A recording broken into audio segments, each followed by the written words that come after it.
Information اب کے ناظرین السلام علیکم۔ نئی ویڈیو میں خوش آمدید ناظرین گرامی۔ تباہ کن خبر آپ کے سامنے رکھنے جا رہا ہوں کہ چین کا امریکہ کو پہلا جھٹکا، آبدوز اور جہاز تباہ کر دیے۔ چائنا نیوی کا منہ توڑ جواب، چائنیز سمندر میں بڑی لڑائی شروع ہو گئی، ورلڈ وار 3 کا آغاز شروع ہو گیا۔ ویڈیو کی تفصیلات میں آگے بڑھنے سے پہلے ہماری ویڈیو کو لائک کرنے کے ساتھ چینل کو سبسکرائب کر کے بیل آئیکن پر کلک کر دیں۔ ناظرین گرامی، چین اور تائیوان آمنے سامنے آ گئے۔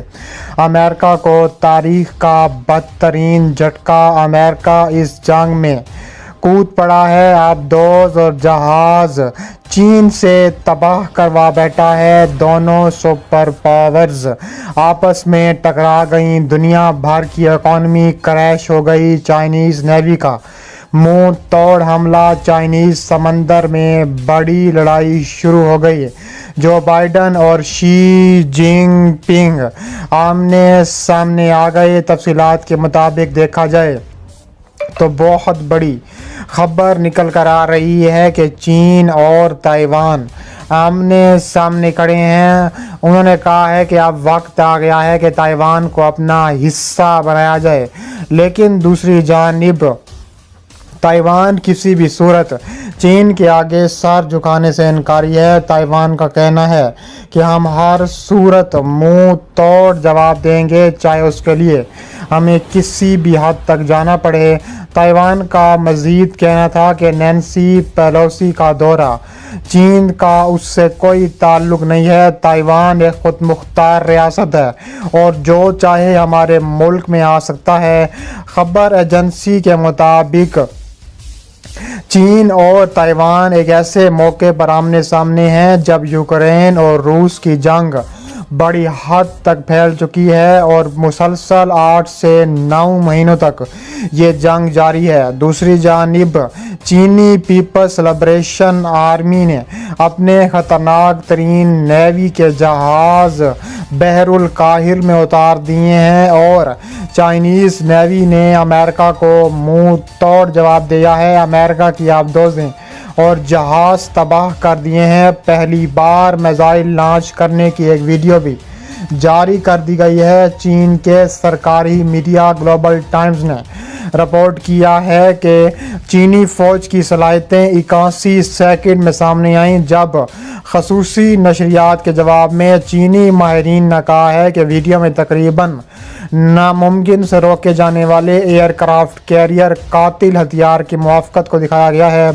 فوجی شائقین خاص طور پر ویڈیو میں ایک منظر کی طرف متوجہ ہوئے جس میں صحرا میں ایک ہائی وے پر ایک ٹرانسپورٹر ایرکٹر لانچر سے میزائل کے براہ راست فائر کو دکھایا گیا تھا۔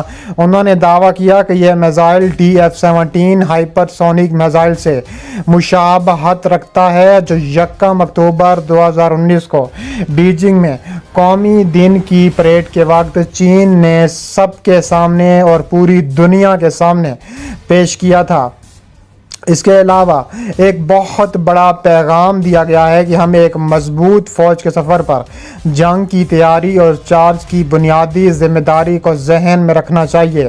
یہ پیش رفت ایک ایسے وقت میں ہوئی ہے جب چین اور امریکہ کے درمیان تناؤ بڑھ چکا ہے۔ چند روز قبل بیجنگ نے امریکی ایوان نمائندگان کی اسپیکر نینسی پیلوسی نے تائیوان کے خود مختار جزیرے کا دورہ کرنے کی صورت میں شدید ترین فوجی رد عمل کی دھمکی دی تھی۔ رائٹرز کو ایک بیان میں امریکی بحریہ کے 7ویں بیڑے نے جنوبی بحیرہ چین کے علاقے میں طیارہ بردار بحری جہاز کی تعیناتی کی تصدیق کی۔ تائیوان کے خلاف چینی دھمکیوں کی روشنی میں امریکی فوج مبینہ طور پر کسی بھی ایسے واقعے کے لیے ہنگامی منصوبوں پر کام کر رہی ہے جو پیلوسی کے تائیوان کے دورے کی صورت میں پیش آ سکتا ہے۔ بڑھتی ہوئی کشیدگی کے پس منظر میں چین کے ہائپر سونک ہتھیار کا جان بوجھ کر انکشاف کا مقصد تائیوان کے ساتھ امریکہ کو پیغام دینا ہو سکتا ہے۔ اس کے علاوہ میزائل در حقیقت DF-17 ہے تو یہ پہلا موقع ہوگا جب چین نے DF-17 لانچ کی ویڈیو عام لوگوں تک دستیاب کی ہے۔ اس سے پہلے DF-17 کی لانچ کی ویڈیو صرف چین کے پاس تھی۔ چین کے میزائل ماہر یانگ جنگ کے مطابق 2019 میں اپنا آغاز کرنے والا میزائل چین کی علاقائی سالمیت کے تحفظ کے لیے ضروری ہوگا، کیونکہ جنوبی بحیرہ چین آبنائے تائیوان، شمال مشرقی ایشیا سمیت تمام علاقے اس کی مار کرنے والی حد میں ہیں۔ ہائپر سونک گلائیڈ گاڑی میں DF-ZF بیلسٹک میزائل اور میزائل کو موبائل ٹرانسپورٹ ایرکٹر لانچر سے 2500 کلومیٹر تک ہے۔ ایک لانچ میں کیا گیا ہے، اس کی رینج کو ایک باقاعدہ راکٹ DF-17 سسٹم کے طور پر بوسٹر سے فائر کیا جاتا ہے۔ گلوبل ٹائمز کی ایک پچھلی رپورٹ کے مطابق DF-17 مشرقی ایشیا میں امریکی میزائل ڈیفنس کے نیٹ ورک کو متروک کر دیتا ہے، جس میں لکھا تھا کہ امریکی فضائی دفاعی نظام بشمول تھاٹ، SM-3 اور پیٹریاٹ میزائل جنوبی کوریا، جاپان، تائیوان کے جزیرے امریکی جنگی جہاز کے خلاف کام نہیں کریں گے۔ انہوں نے کہا ہے کہ بحری جہاز کا حوالہ دیتے ہوئے آہستہ آہستہ چلنے والے کی درستگی DF-17 اہداف کو نشانہ بنا سکتا ہے، تاہم اس کے ساتھ کیریئرز پر حملہ کرنے کی صلاحیت سے متعلق بہت کم معلومات موجود ہیں۔ یہ بات قابل ذکر ہے کہ چینی ماہرین طویل عرصے سے یہ دلیل دیتے رہے ہیں کہ PLA کو تائیوان پر حملہ کرنے والے کی DF-17 جیسے ہائپر سونک ایون کے میزائل کی ضرورت نہیں ہے، تائیوان کے سامنے ایسے نمٹ لیں گے۔ تاہم مغربی آسٹریلیا میں مشترکہ مشق کرنے کا اقدام اس وقت ہوتا ہے جب مقامی رہنما علاقے کی اہم انفراسٹرکچر کی حفاظت کے لیے مزید فوجی اڈے بنانے پر زور دیتے ہیں۔ ان مطالبات میں اس سال اضافہ ہوا، لیکن اب چینی جاسوس جہاز کو ریاست کے ساحل پر دیکھا گیا اور اس کا سراغ لگایا گیا۔ وفاقی حکومت نے دفاعی اثاثوں کے مقامات کا جائزہ لینے کا اعلان کیا۔ مقامی رہنماؤں کا کہنا ہے کہ آسٹریلیا کو ایک غیر مستحکم اسٹریٹجک ماحول کا سامنا ہے اور ممکنہ دشمنوں کو علاقائی گیس اور کارکنی کے اثاثوں پر حملہ کرنے سے روکنے کے لیے زیادہ مضبوط فوجی موجودگی ضروری ہے۔